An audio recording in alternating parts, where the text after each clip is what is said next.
Amen. Ola pambula bino.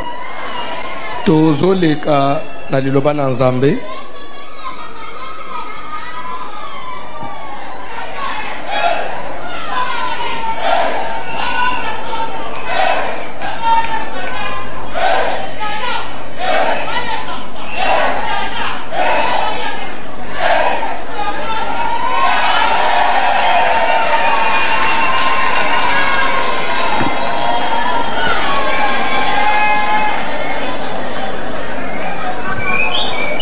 Amen.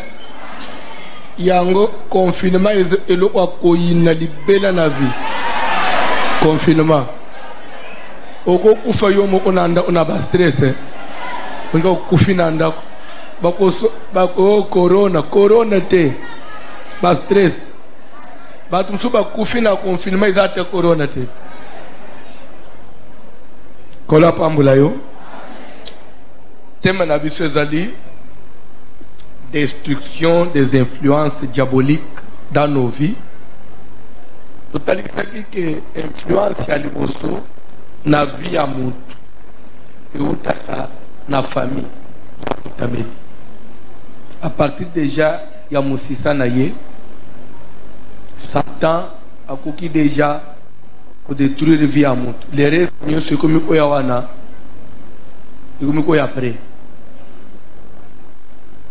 C'est un exemple, il y a un Israël. Nous avons dit à Abraham que j'établis mon alliance avec toi et tes descendants après toi,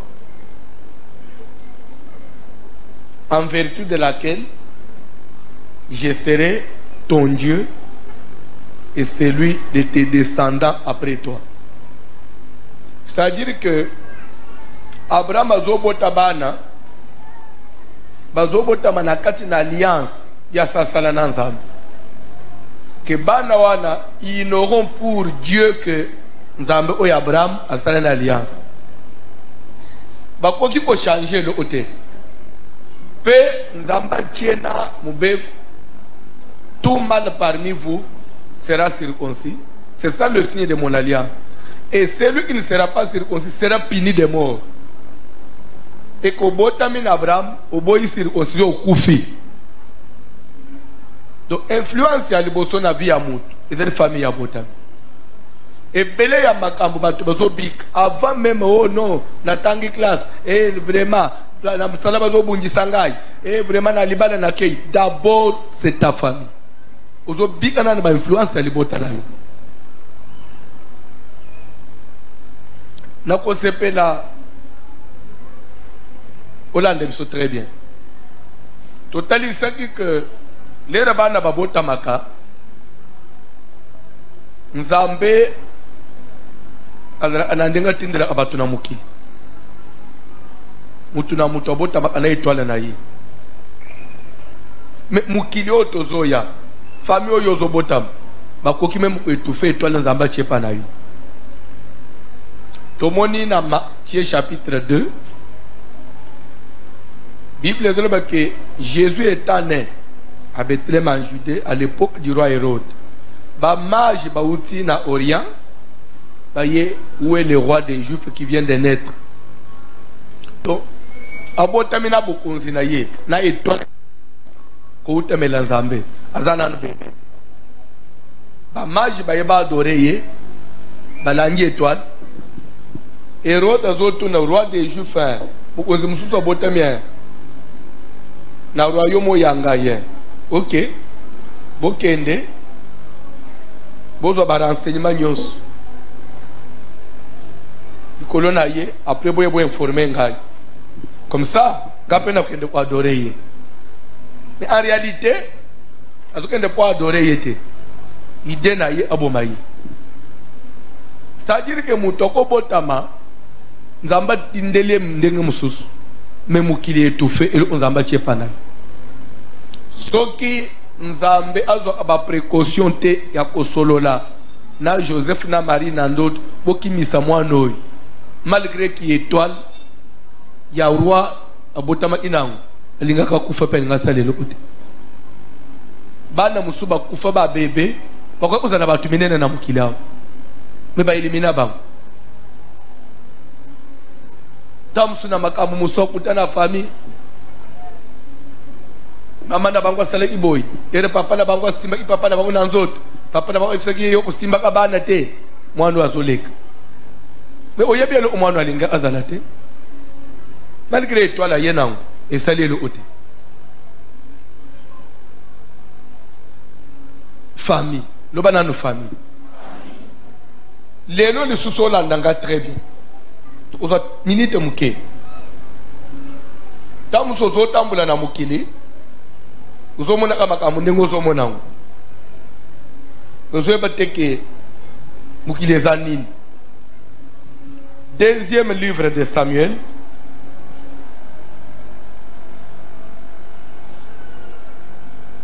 chapitre 13 Télémasiko Tobandina verset 1er 2 Samuel libande pe tozo Téléma s'il vous plaît ezape kaki église tozo Téléma sonyo sto gagner temps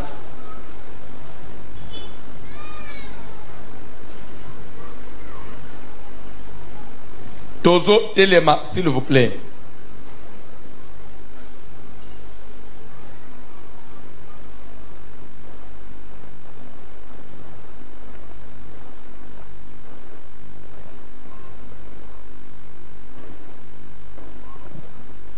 Le deuxième livre de Samuel, chapitre 13, à partir du premier verset, nous lisons au nom de Jésus de Nazareth. Après cela, après cela, pardon, Simanango, ok, vous faites danser, vous interpréter bien vos femmes.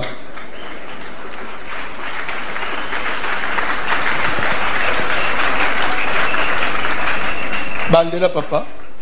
Après cela, Simanango to Simanayango, zona zoni, c'est manan papa. Landa bien. Verset zo bandana Simanango. Il faut avant to ko batwe ke yango nini, simayanini. Ko wele na nanu teka ubanda utanga makamu nyonso, luka uyeba Simanango yango nini. Simanango simayani c'est que likambo balingi babeta na chapitre ezali conséquence ya moko likambo mususu elekanaki.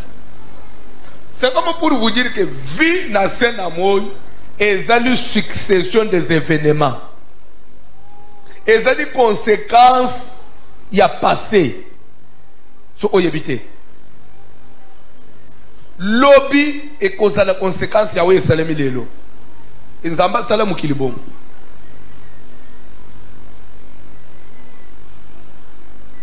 mais tellement que bato basala lecture ya vite moyen comprendre makambo beleza te mutazo mona comme si na mukili eloko asikeza bible baka eloko asika na mukili ezala te Nzambe acha mukili bongo oyo eboti oyo oyo eboti oyo oyo eboti oyo ndemu ilezo kende bongo.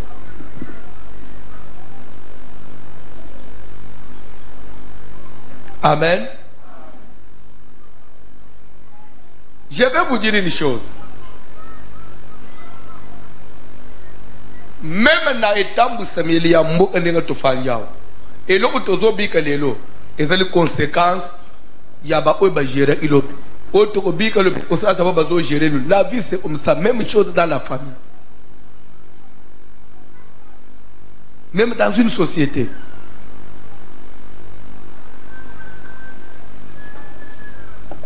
Kozelelo kwa sika na vie ya bana na yote apare yomo oseme. Après cela, voici ce qui arriva. Aux Hollanda, on dit voici ce qui arriva. C'est que ce qui était arrivé était conséquence de ce qui était passé. Je crois que vous parlez français. Ce qui est arrivé était conséquence de ce qui est passé. Alors nous devons d'abord chercher à découvrir qu'est-ce qui est passé pour te dire ce qui est arrivé.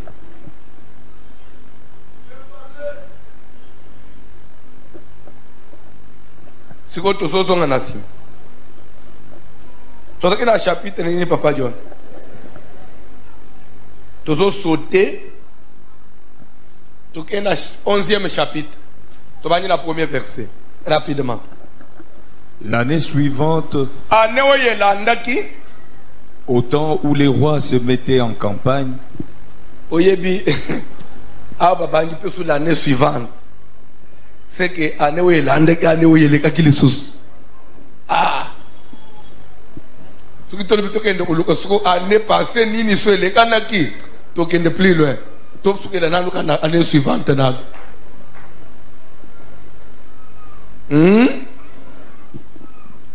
Papa. L'année suivante, au temps où les rois se mettaient en campagne, natango roi bakonzi babandaki kubonga mapona bitumba, David envoya Joab, David atinda chef d'état-major avec ses serviteurs et tout Israël, na basali na ye na Israël mobimba, pour détruire les fils d'Amon et pour assiéger Rabat. Pour détruire bana ya Amon pe ba assiéger Rabat. Bakangambo e Rabat. Mais David resta à Jérusalem. Kasi ye moko David atikali na capitale. Un soir, na poko moko David se leva de sa couche. David alamuki azoma mu pepe alala ki apema ki na moyi na bapoko boya lamuki po azoma mu pepe libanda. Et comme il se promenait sur le toit de la maison royale,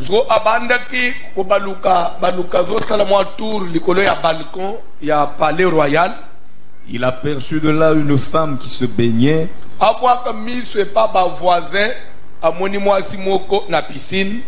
Et qui était très belle de figure. David fit demander qui était cette femme. Et on lui dit, n'est-ce pas Bathsheba, fille d'Eliam, femme d'Uri, le Hétien? Sa Majesté, yo yebite kaza mwasi ya mokomone Bathsheba, mwasi ya Uri oyo moko ya basoda bazana bitumba. C'est vrai? Donc papa. Et David envoya des gens pour la chercher. David yalobi bozo elanga ya. Elle vint vers lui et il coucha avec elle. Vous interprétez déjà.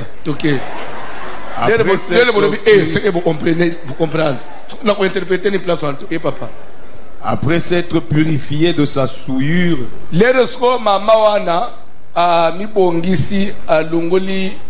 bon, c'était notre enseignement. Après s'être purifié de sa souillure, c'est notre enseignement. Dans l'Ancien Testament, dans Israël, quand quelqu'un commettait un péché sur place, il devait se purifier avant de regagner sa maison. Il devait se purifier. Après s'être purifié de sa souillure, elle retourna dans sa maison. Cette femme devint enceinte.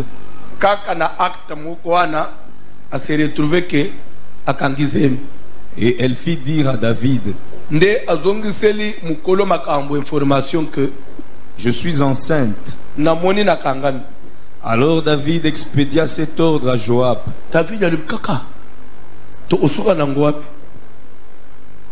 Joab atendis comme na front na est na Goma.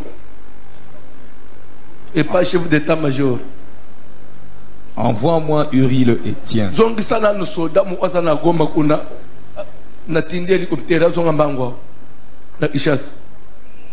Et Joab envoya Uri à David. Uri se rendit auprès de David, qui l'interrogea sur l'état de Joab, sur l'état du peuple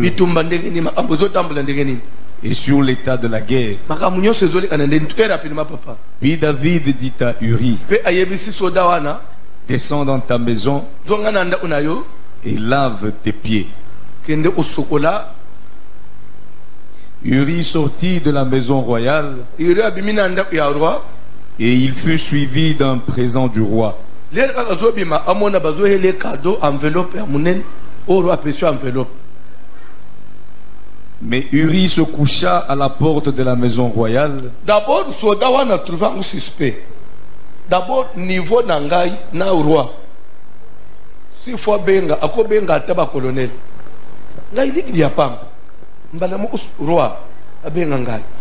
Na moni yango suspect. De deux. Pona kenda nanda unangai yende foti nanga kenda uskola nanda unayo. Suspect. De trois. Na intérêt ni. Roi pesa enveloppe ya mungu ebele boy. Ate. Na moni clarté. Na ukende pa nanga te na kulala na porte nanda unayo. So inzamba seli ngabi misoli banda. Ezene lo okosalate. Tanga Bible ko. Mais Uri se coucha à la porte de la maison royale avec tous les serviteurs de son maître. Et il ne descendit point dans sa maison. On en informa David. Et on lui dit, Uri n'est pas descendu dans sa maison. Et David dit à Uri, n'arrives-tu pas de voyage? Pourquoi n'es-tu pas descendu dans ta maison? Uri répondit à David, l'arche et Israël et Juda habitent sous des tentes. Roi, sanduku ya mibeku ya nzambe na armée ya Israël na bitumba na Goma ngai soda ou bien enseigné na zone na enda kulala na nda unangai na sepele baninga na front te je peux pas le faire nazolala tina ozonga front. Mon seigneur Joab et les serviteurs de mon seigneur mokonzi na ngai na front ngai likili na lali na zona lali na ndako. Et moi j'entrerai dans ma maison. Wane ko sale makaka na église ya lelo pasteur na veiller serviteur na ndako na mbeto. Ne peut-être vous comprendre. Hein? Allah l'église zanga mbuna ya lukaki. Bonga na za pasteur. Zabanga mbuna lu ezami kumbana yi. Musa okende plus loin. Nenga lela kabadim. Oui, les Congolais c'est comme ça. Toké papa. Et moi j'entrerai dans ma maison pour manger et boire et pour coucher avec ma femme. Aussi vrai que tu es vivant et que ton âme est vivante, je ne ferai pas cela. David dit à Uri, reste ici encore aujourd'hui et demain je te renverrai. Et Uri resta à Jérusalem ce jour-là et le lendemain. David l'invita à manger et à boire en sa présence. Et il l'enivra. Et le soir, Uri sortit pour se mettre sur sa couche. Malgré na esprit yake atana sia masanga akozonga na ndako mwana mbala langwa silisi abimi alali na porte avec les serviteurs de son maître. Mais il ne descendit point dans sa maison. D'abord on a trouvé un gros suspect. Depuis qu'on roi comme Olia Nangai, Nazanan ni ministre ni conseiller. Quand on a pamba boy, c'est el kabumu ezakasha.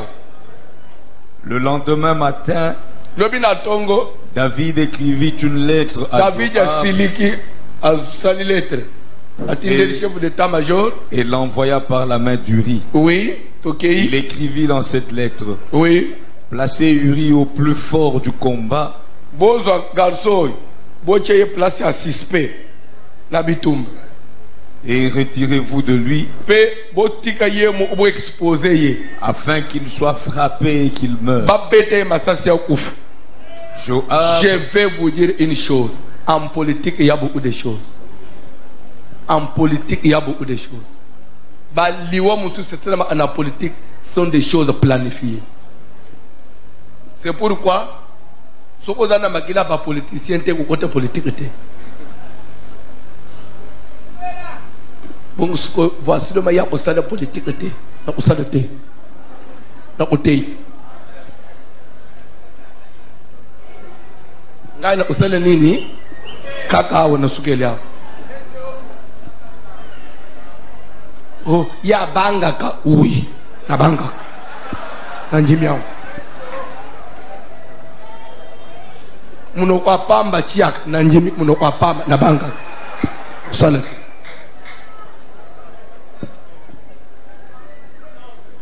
te omoni bilo omusus to ebisani ka vérité po obanda onyoko masusu te mais akosala te déclaration mo côté nazana ngote yanga yango nazo sala déjà déclaration de Samuel 11 et sa déclaration te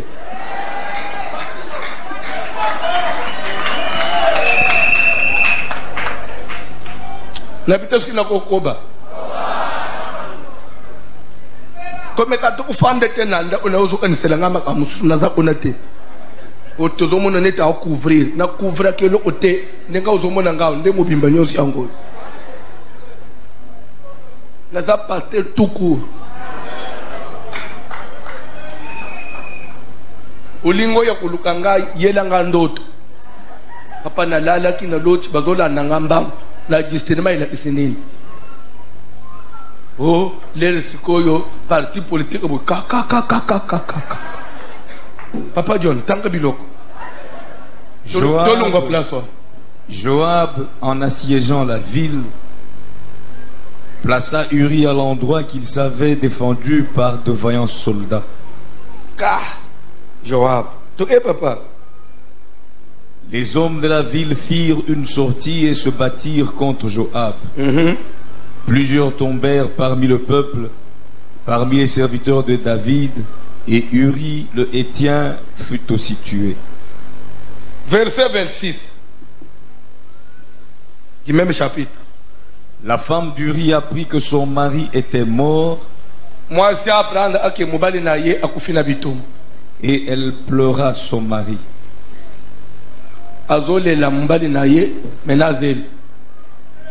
Quand le deuil fut passé,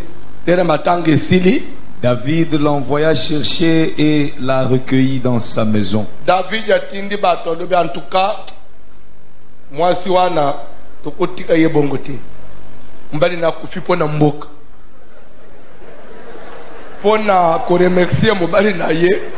Roi balié parce que mobali na zairo na balié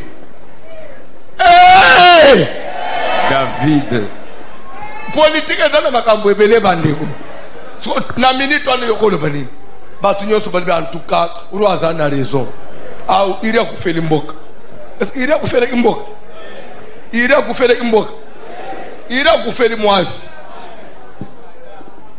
ira kufipona kitoko mwasi na yende akufeli mboka te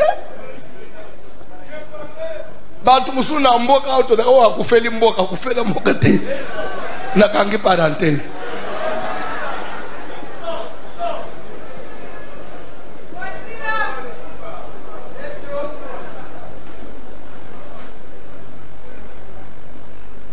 Papa John tozo ko lungwa na chapitre. Elle devint sa femme. Ah lungwa na chapitre papa.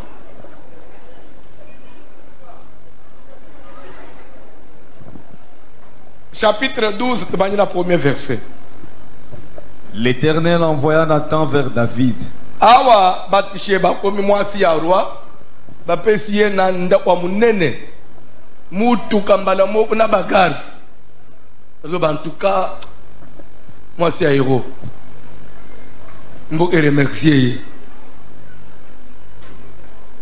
3 mois après mama zanazeli bali nzambe pa akaniseliye fadha na nzamba linga zongi sata mobali nawe yakufukira bitunga nzamba mona kaya yemi bimba toke papa. Et Nathan vint à lui. Nzamba tindisko prophète akutana na David. Prophète akotina. Pardon? na oya aka noboza makambo abi prophète côté na oya ok toke prophète côté na oya papa toke et lui dit alobi na ye il y avait dans une ville 2 hommes ayena lisese. Pourquoi prophète ayena lisese? Prophète nzamba pesi message clair et net. Après il dit que ozokota oya. Prophète alobi oya. L'air kaka zomona d'abord ba soda we ba barrière azokatisa. Alobi awa okopesa message bien nakati. Mais pourquoi matidi banda una nzamba kozala nayo te ya fanda analona bazotinda ngaya yaza kuna na sécurité na ba ange apesi ngata de ange babatela ngate au faut pena luka sagesse nini pona bima place. C'est ça les choses de Dieu. Place on est dans tout kamuna nzambe te alobi nabi makakaboy David ainsi parle l'Éternel ndumba assassin ka bakobo manga place wana nzamba kozo mulimu bongo nzoto bana na ngai habité et pas bakonzi bakenda ka bongo te akomi David alobi nzamba tindo da nzamba tindi ngai ikamoni na tindelo te il y avait dans une ville na ville moko ba papa mi bale bazalaki l'un riche et l'autre pauvre. Moko na mbongo ebele mususu mobole. Le riche avait des brebis et des bœufs en très grand nombre. Le pauvre n'avait rien du tout qu'une petite brebis qu'il avait achetée. Il la nourrissait et elle grandissait chez lui avec ses enfants. Elle mangeait de son pain, buvait dans sa coupe, dormait sur son sein et il la regardait comme sa fille. Un voyageur arriva chez l'homme riche et le riche n'a pas voulu toucher à ses brebis ou à ses bœufs pour préparer un repas au voyageur qui était venu. Il a pris la brebis du pauvre. Il l'a prêté pour l'homme qui était riche.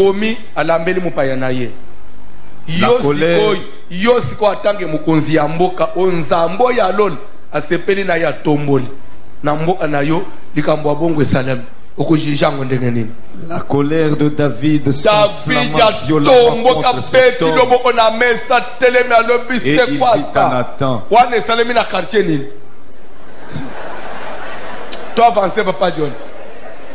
et il dit à Nathan, l'Éternel est vivant.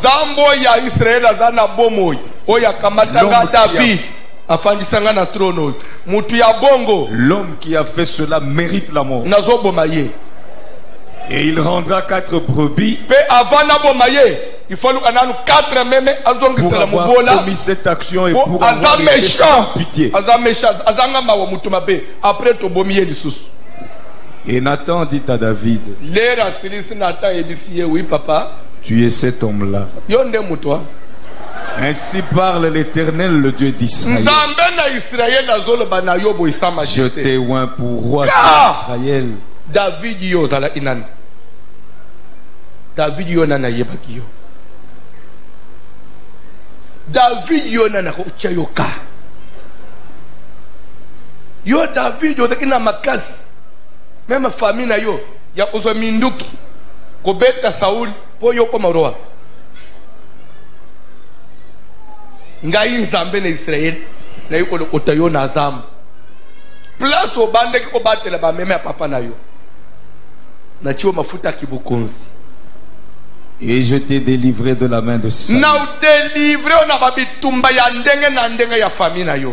Je t'ai maman, comment n'a David te mit à la peine à nous?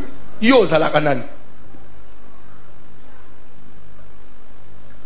Papa mit à la peine à nous na place à David. Ozo c'est que David, mais on a pekatinani. Yo zalakanani. Na muse na moya. Ça n'a pas en arrière 10 ans. 20 ans ozala awapi lelo ezotambola bato bazochoka na makasi na yo lelo nzamba ye mwa elo opamba na misu na yo ngana zote yo zotala il va pas arrêter. Tu veux que j'arrête? Ok, dans quelques minutes il va arrêter.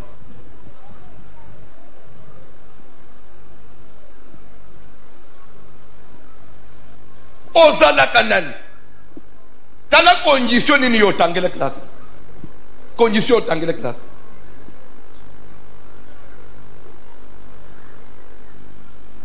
na pasi ya uzobete classe yango kende nango wapi kaka mutoto fandele yao oya kamata bato basanga foro mapese bango foro lelo komi peme na église ozole bato bazochaka nzamba zana isika te pa na yo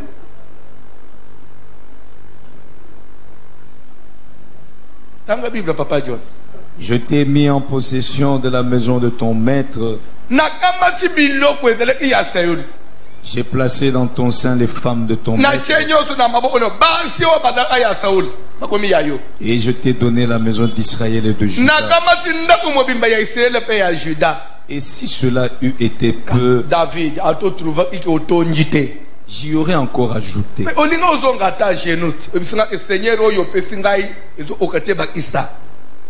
Pourquoi donc as-tu méprisé la parole de l'Éternel en faisant ce qui est mal à ses yeux? Tu as frappé de l'épée Uri le Hétien.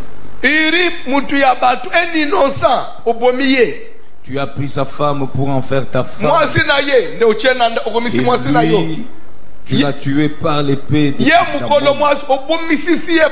même pas tenir compte, il y a que besoin.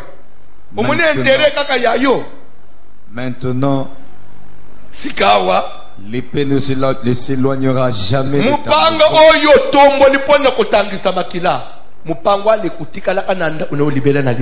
parce que tu m'as méprisé et parce que tu as pris la femme du Hétien pour en faire ta femme.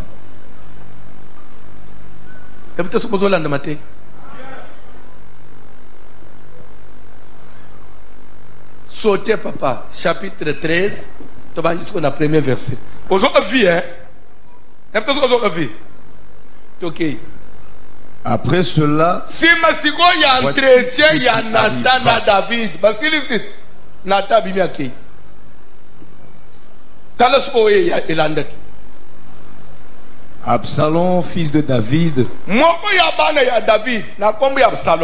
avait une sœur qui était belle et qui s'appelait Tamar.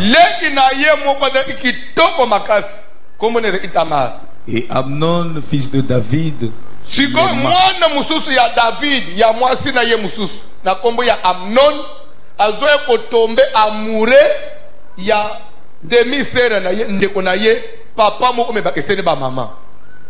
Amnon était tourmenté jusqu'à se rendre malade à cause de Tamar, sa sœur,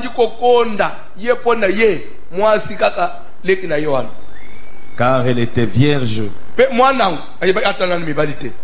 Et il paraissait difficile à Amnon de faire sur elle la moindre tentative.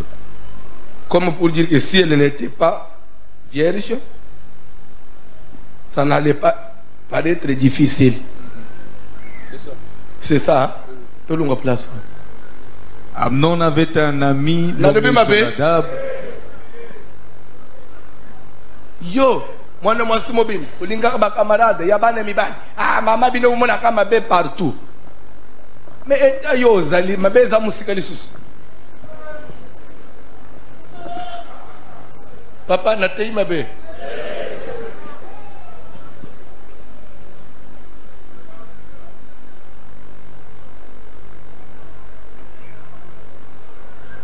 Ngai ma camarade ngeza ami bali mi bali po enga uvanda na bana parce que pas problème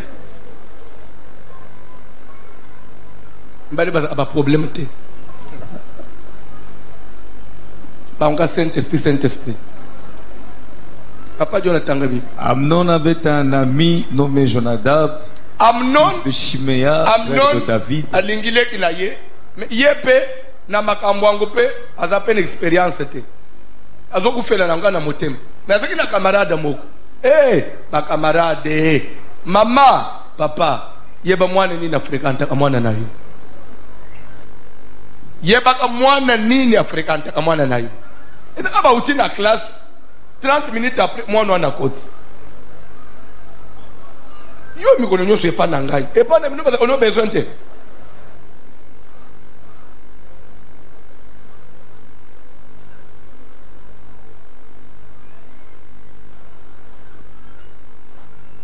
Amnon na camarade na Yohan.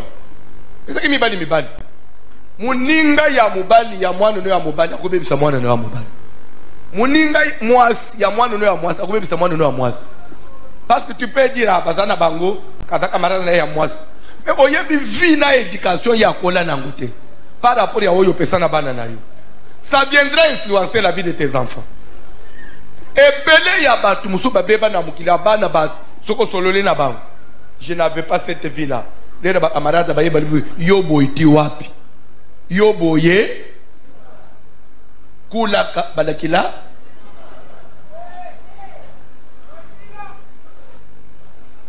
Dans la Bible, papa. Amnon avait un ami nommé Jonadab, fils de Chiméa, frère de David. Et Jonadab était un homme très habile. Il lui dit, pourquoi deviens-tu ainsi chaque matin plus maigre?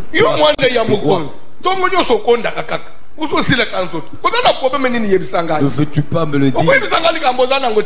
Amnon lui répondit, j'aime Tamar, sœur d'Absalom, mon frère.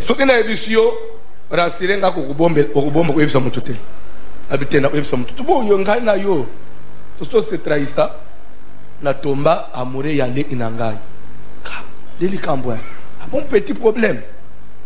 Jonadab lui dit, mets-toi au lit et fais le malade.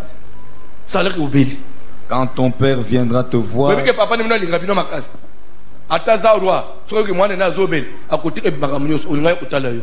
tu lui diras, permets à Tamar, ma soeur, de venir pour me donner à manger. Qu'elle prépare un mets sous mes yeux, afin que je le voie et que je le prenne de sa main. Amnon se coucha et fit le malade. Le roi vint le voir. Et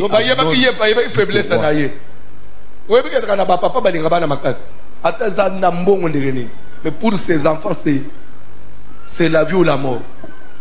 Amen. Papa paye. A tout le monde nini nazobel. Ba me mayo nazotinda mutu ikenda soit na tinda docteur te. Dispensaire te. Gâteau. Balamba na Tamar, alambela na ndako nalia lobi nazobik. Papa le oh, eza pour ma gâteau.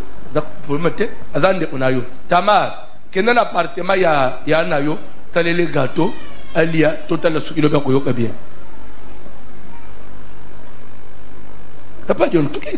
Tamar alla dans la maison d'Amnon son frère qui était couché. Elle prit de la pâte, la pétrit, prépara devant lui des gâteaux et les fit cuire.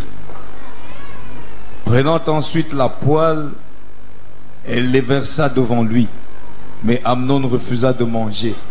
Il dit, faites sortir tout le monde. Et tout le monde sortit de chez lui.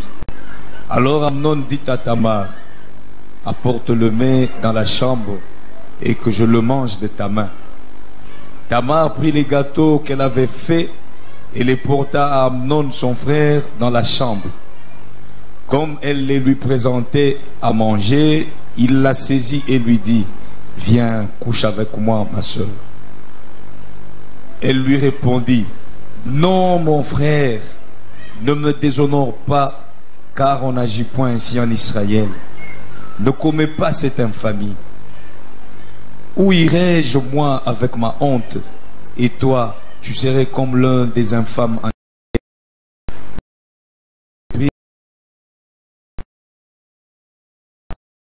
à toi.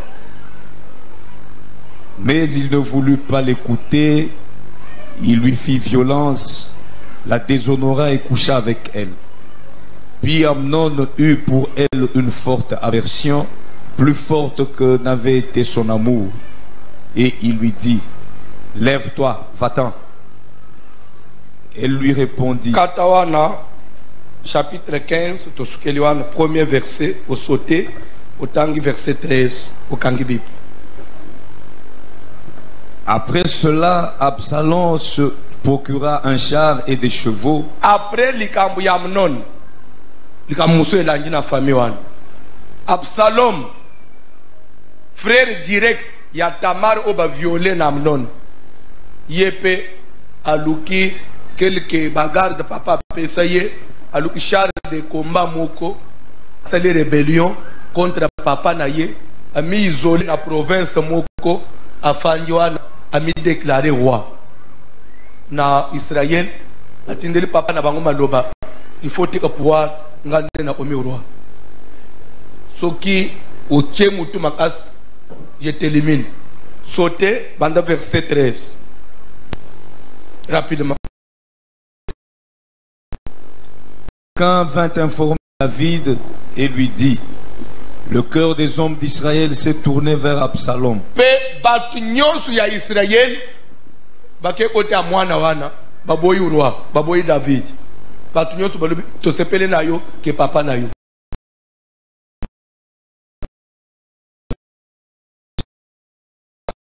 Na ye na bagarde na zeki na bango na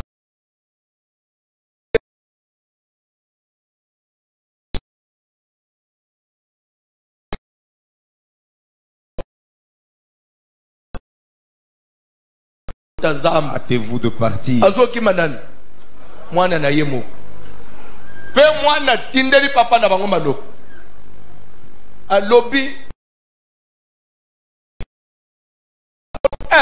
soki nazwi yo na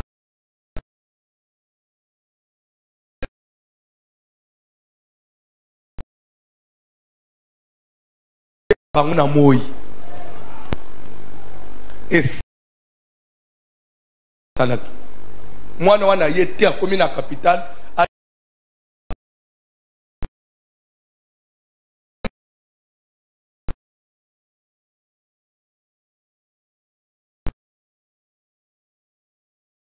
panji nazobima na pasi ya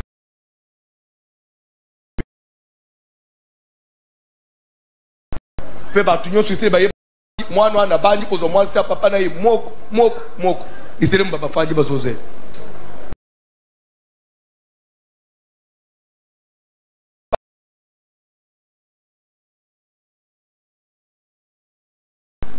michana oye baile ona usa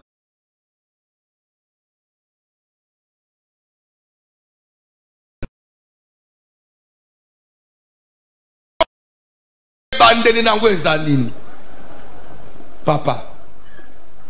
Après cela, voici ce qui arriva.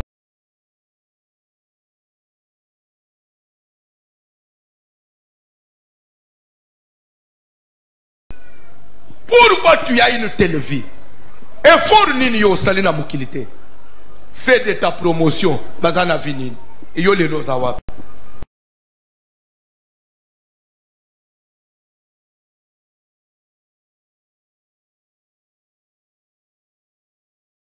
Nabino tuna papa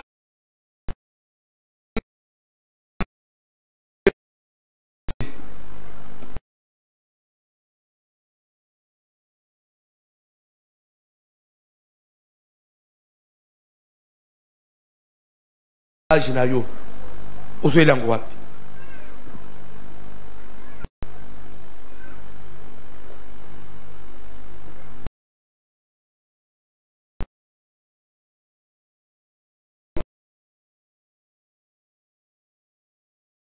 une fillette de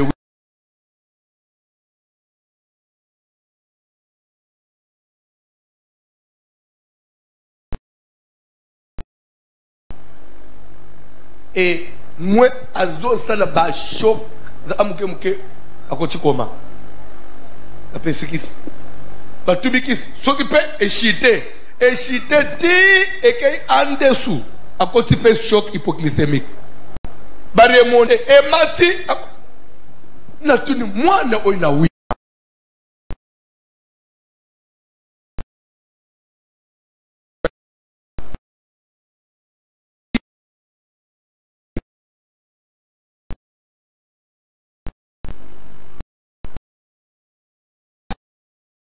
bane pe uzana ngukaka oba isa mususu ya misato wana sikopo asale ni abuka na makolo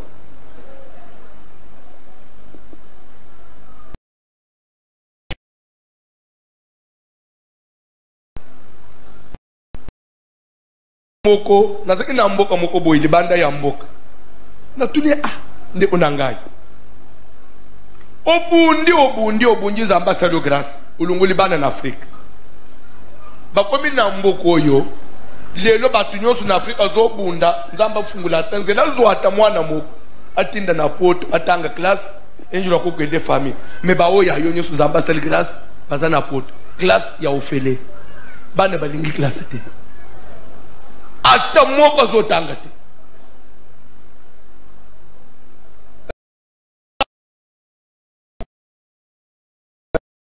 je ne me sens pas bien.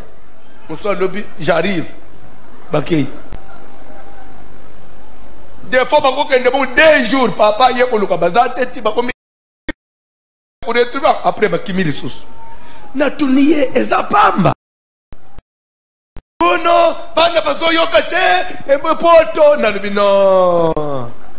Mboka nyons, ma beza amalamu ezala.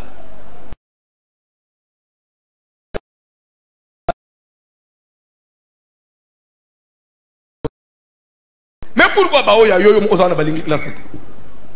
Oh non, parce que non. Mon frère, tanga Bible. Au moins vie aux hommes famille. Inceste zo otananda kwa David. Amnon.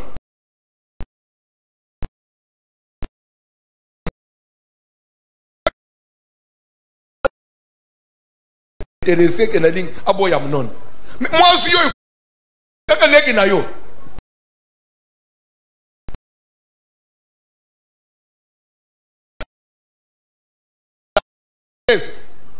Même bilo ko mona ya ba insto eza aba conséquence ya makambo salama na famille.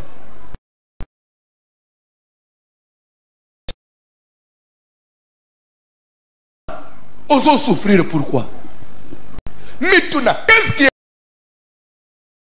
stable même dans le mariage? Pourquoi tu n'arrives pas à stabiliser?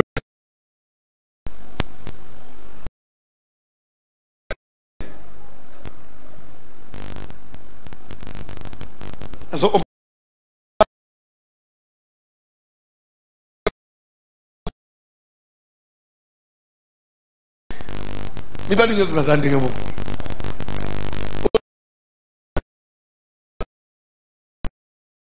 C'est diabolique la famille. Lungu pas na kumina mwasi mususu akomikalo.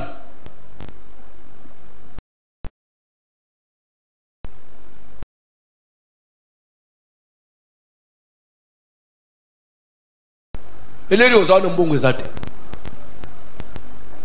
Nde ozomona batu mususu makambo nyonso bazokosela mboka. Kongo eza bien te. Kongo eza bien te. Mboka na biso eza bien. Nde ozomona jeune nyonso lelo. Direction toke poto. Kongo makambo zo simba te. Na poto nde balokotaka. Soki oluki délivrance te oyeba qu'est-ce qu'il y a à la base. Et dans la bisque yo kokende okutana na facilité te. C'est pourquoi nebisaka bato. Nzamba salio grâce. Oya l'église. Zo église na valeur. Et respecter l'église. Et ça azarete. Peut-être okutame ufanye na ichi ndongo fanyo. Peut-être bolingo na nzambe. Je peux vous dire quelque chose. L'air Amnon a fandak, l'air Tamar a fandak. Ayebaki makambo papa na banga zo sala kuna. Ayebaki eko komela ye. Mwana na monika pa. Unje mulili moko ye na vie makambo banji ko bebe. Oyebi oyezozela yote après ce qui s'est fait. Et dans makamusu ezozo senka liboso awo. Tamusu eza conséquence ya makamu muku ya kala ya famille na yo. Mais muto koki ko épargner yo na we ezozela yo eza nzambe. Ya ndengo fanja nzamba talbite akokufa diwa wote. Même si dans sa famille mabe ezame lokola ye pa na ngai na épargner ye. Nzamba ko épargner yo na bitumba mususu ya famille. Mais a épargner n'importe qui les autres l'attitude ya muto ye pa na nzambe. Attitude de zanini l'église. Église baya opone kuluka délivrance. Église baya opone kuluka nzambe. Église sika tapage te. Église sika ya baye bayote. Église sika ya asakana nangai te. Ya zo sakana nangai, ya yebi ngai na ko prouver 1 hour. Te. On se trompe adresse. Wana sala una mutualité. Nous sommes beaucoup dans la mutualité. Ni la isakuna. Ça, c'est un hôpital. Et ce sont les malades qui ont besoin des médecins. Ceux qui viennent à l'hôpital, ils ont besoin du médecin. À l'hôpital, ça ne va pas acheter. L'hôpital, il y a une église à l'hôpital. Tu y a le munganga moko.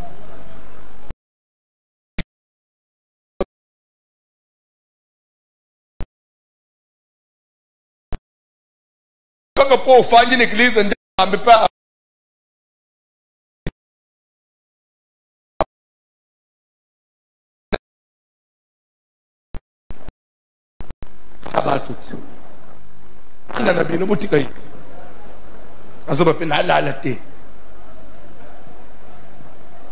C'est être inconscient dans la vie.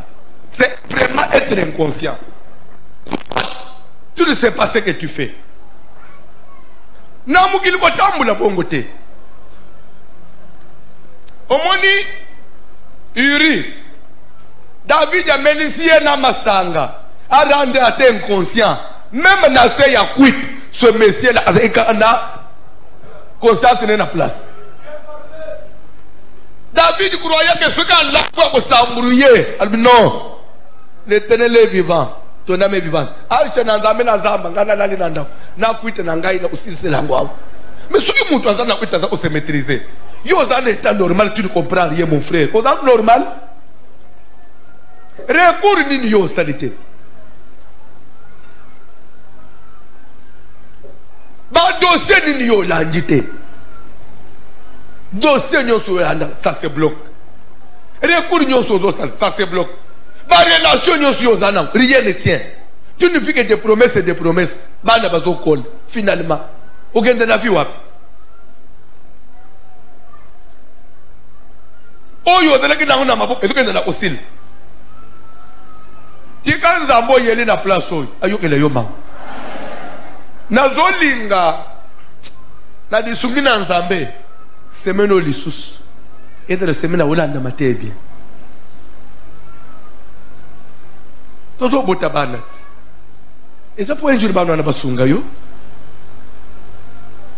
parce que maman papa o mata o kita que personne ne vous trompe mutu azali bende na mukili azate papa toko koma na âge moko il faut bana no pe bazo relève ya vie na yo bazo charge ya vie na yo mais soki bango nyonso vie eza ya kobeba yo moko papa ozana no na bomoi mwana moko makabozo simba zate ozana na makasi so leri yo kolema okusuka wapi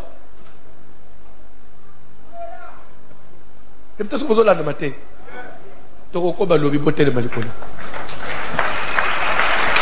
ko balobi comme ma vie na modèle wanete kola mama moko suki bana balangi matebo bayeba tuniye papa tala ndeka pasteur na biso tei ozolo banini nakola kele bino mabe suki bokangi ngandoki ngoni ba église ne mina mikolo o mais mama tokangi yo ndoki te yo nde mukolo tu as quand même de l'expérience sur la famille tout ne suko nani to yeto tuna yo peut-être to lukata solution te c'est que bokangi ngandoki waza mama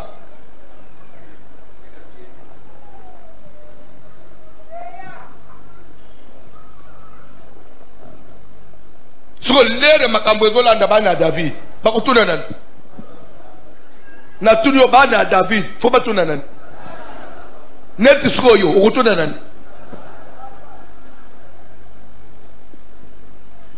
Bon, hôtel matin. Ce matin, c'est là. Aka. C'est là qui. Ce que les Hollandais suite après cela, voici ce qui arrivera demain. C'est la suite des événements.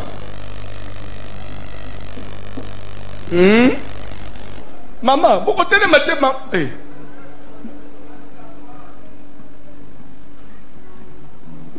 Cantique et méditation muke. Oyo zo mwana mwasi nabu mwana nyonso uzokota na ndako libala ngo d'abord olugi yango na passe ozu yango na passe okotsuko na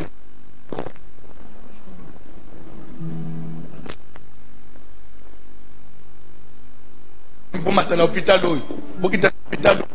Est-ce que ndelo ko yo fo banda na bu mwana nyonso soit ce qui zemi ko mina libum et sopa zemi ko mina libum et sopan non omoni bato akala baleki bato lelo bato akala bazaka bapaye bayeba nzambe te moko mona ata mama boti mwana bandi ko bela baswanye boy ti omoni ba mikolo bafanye babite yo na mo bali no bofanda nanu bolo banana mwana ko souffrir boy te soki po mezali posala nini mwana ko za ino mende ko fanji boy me vina yo lelo eza wapi ukumi ulala na ba iglesia mabe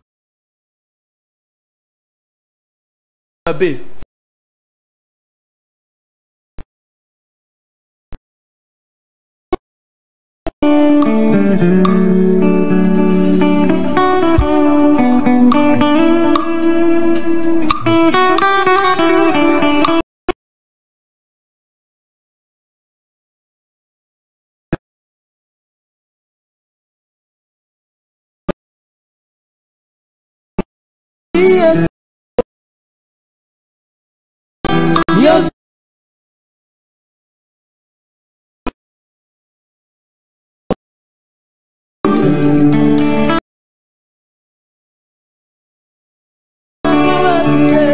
La combinación nasea makolo na yo suka ya bomo ina nana besoin de prier oyebi batu musupe ba komona Absalom amemeli papa na bango mindu babi non cet enfant là fait et le peut influencer ye ayebite mais vie à papa là-bas et soupe faut bango nyos kala bana lero to mona Salomon ça amnonoy ayaki ko kufu Absalom ayaki ko kufu ba mususu balande ne ba kufu conséquence ya vie à papa là-bas bobotama combien omituna ate bokola combien bande kono bakenda wa mais yo échappé so fini nos ana et qu'est-ce qui te rassure que au bimasu ya pem parce que ce n'est pas encore fini ozo sa la prière Seigneur na yepa na yo mais sanga délivrance par rapport ya famille ngai na bimeli sanga délivrance kangulanga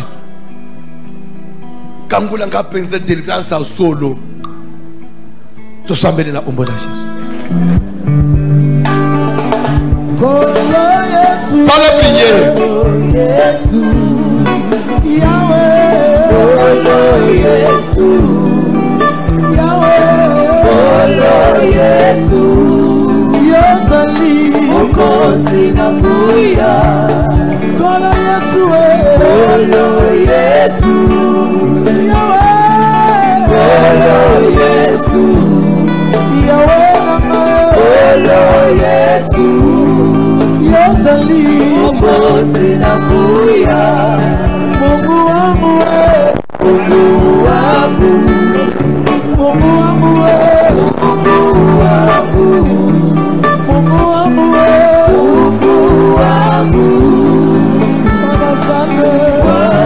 Sans la prière.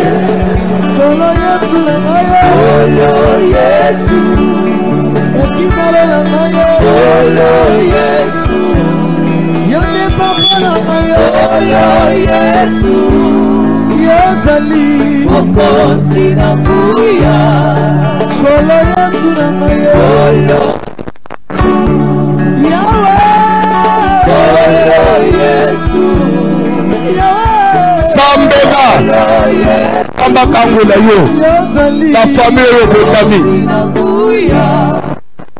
Kamba délivrer yo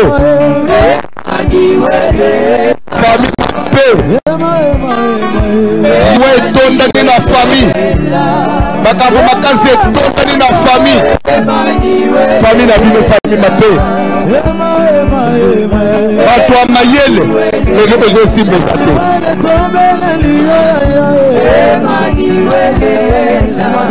sa prière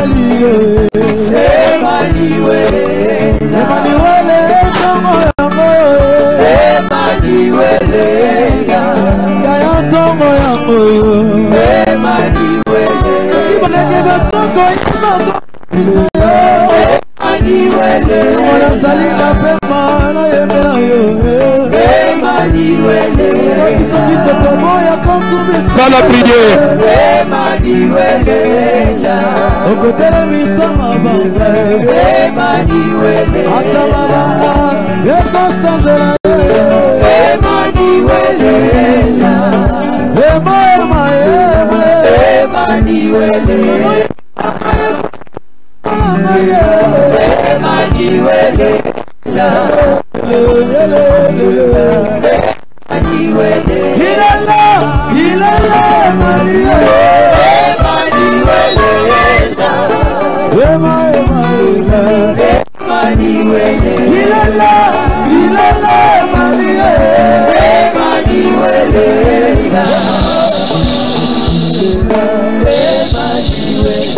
Landa bien.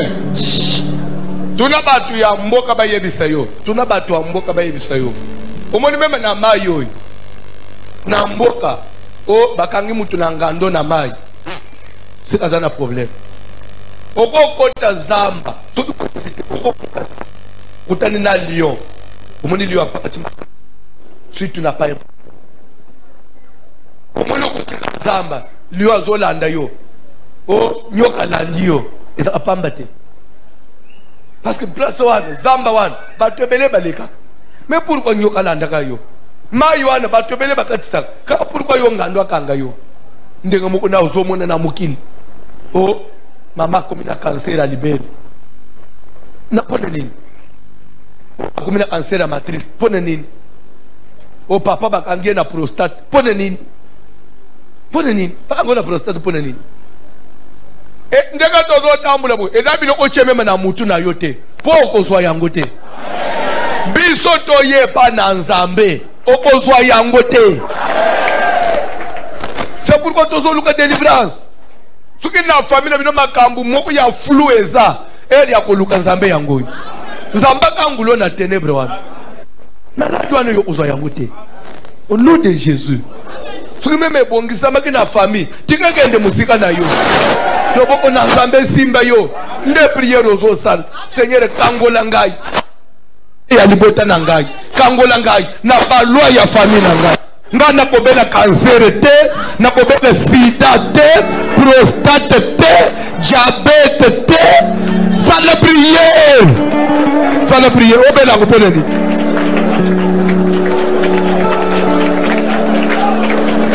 sala prière.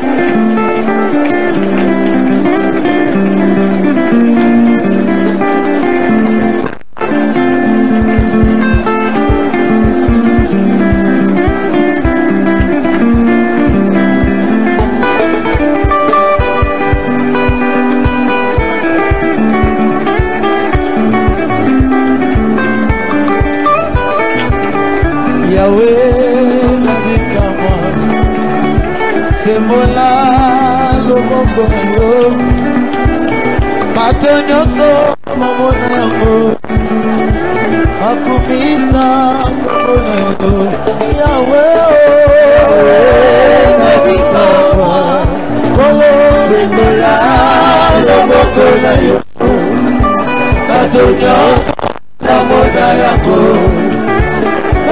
Femme à prier.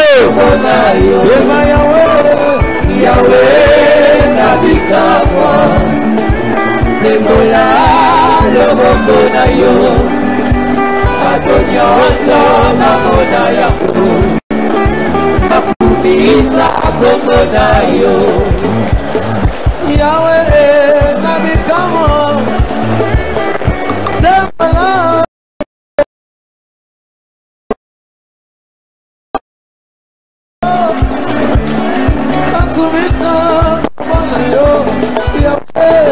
Yahweh nabikakwa Yahweh sembola loboko na yo Yesu bato nyonso bamona yango Yahweh bakumisa kombo na yo Yahweh nabikakwa sembola loboko na yo bato nyonso bamona yango bakumisa kombo na yo Yahweh nabikakwa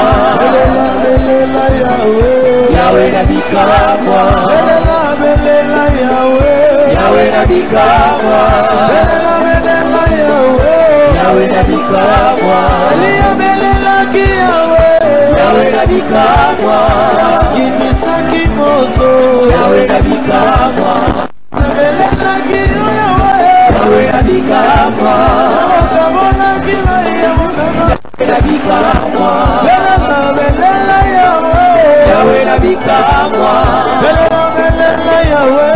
Yahweh nabikakwa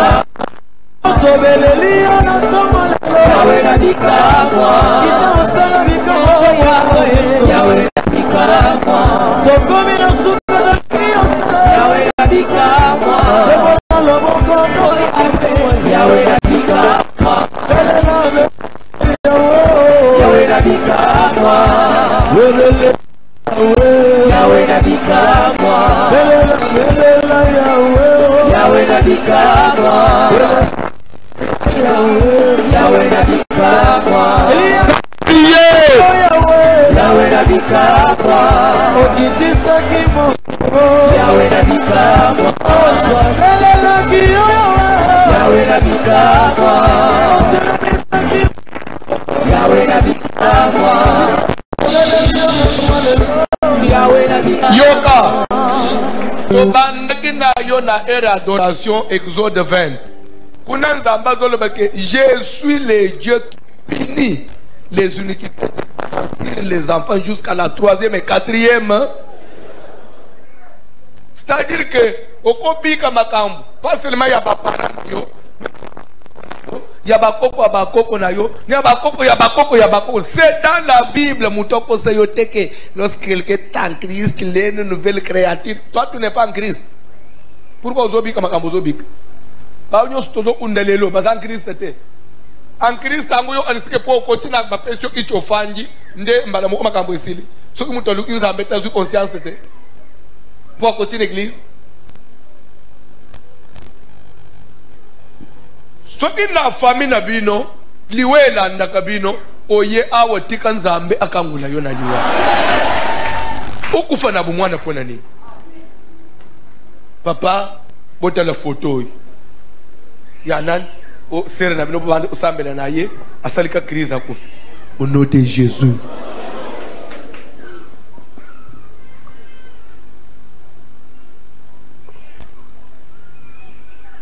Na loba mama umo oya kufia wana kauka mama wana zana mwana nika ya mwasi cette maman là n'a même pas 45 ans.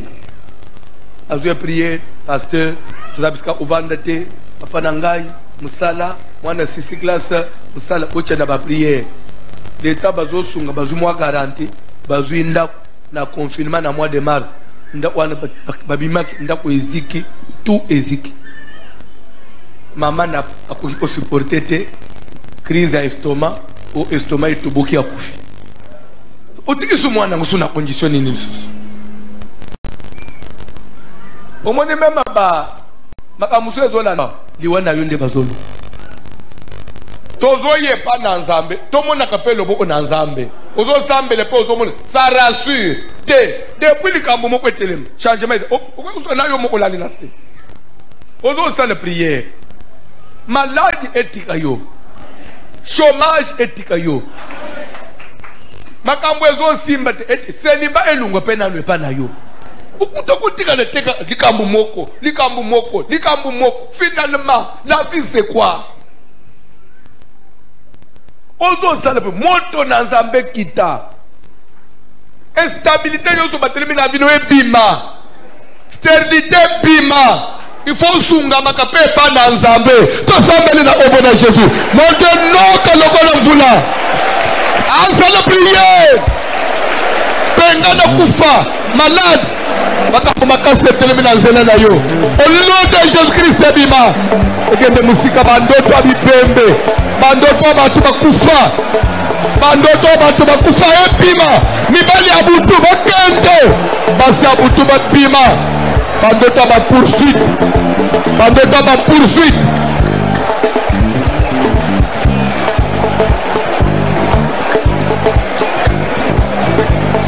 sans la prière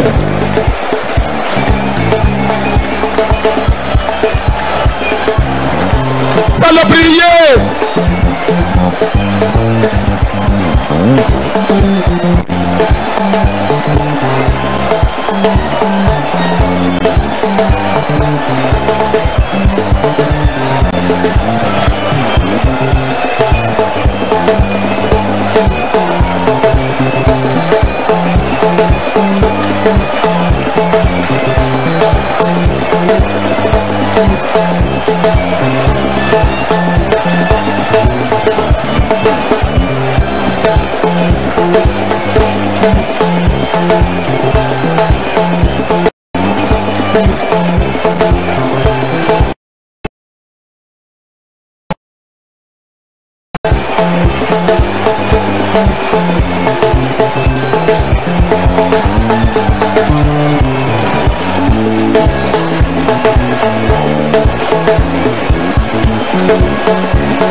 Ce matin, je suivais à 6 heures dans zappé, dans Moni, la France 24, le président américain, journaliste Azobake, c'est sa première apparition depuis son hospitalisation. Mais vous regardez Trump que je connais, donc il y a vraiment fatigué, la pâle. Place na fanyi na lobi. Bilo mususu. Malade mususu. Na mukilifwa ke lungu. Parce que à tous les chefs de l'État, tant qu'il y a la maladie, vous avez place au jouer l'angouté.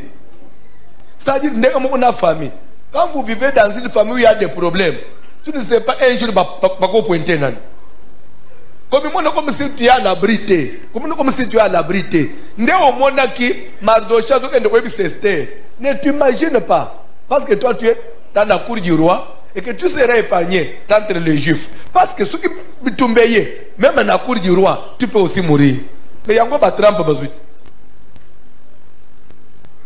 Quand c'était le coronavirus, c'était pour les pauvres. Et il y a aucun moyen de masque. L'homme a un masque. Quand je ne sais pas commenter, Trump a un masque. On m'a dit que Betty a un masque. Abimi penango ndele a terminé zolongo la be mugilete abatu elombe liboso ya bitumba zate tika ndenga totelemi boy nzamba salo grâce nzamba bomba yo na misalo na liboto nzamba bomba yo ko chaka muno kote liboso famille elombe azate sala prière moto na nzambe kota na libota na yo mulili nyonso kindoki nyonso eza na cc esimba yo te esimba bana na yo te moto nazobelandela sana priere kindoki ya famille molili na kati na libota na ngai ezika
fanda na se pesanga quelques minutes fanda na se nzamba pambula yo amen na zolinga toleka siko na kobonzela nzambe parce que bakabelaka nzambe te Dieu n'est pas pauvre mais babonzelaka nzambe parce que biloko nyonso eza ya ye amen na zobondela yo te souhaite une heureuse année.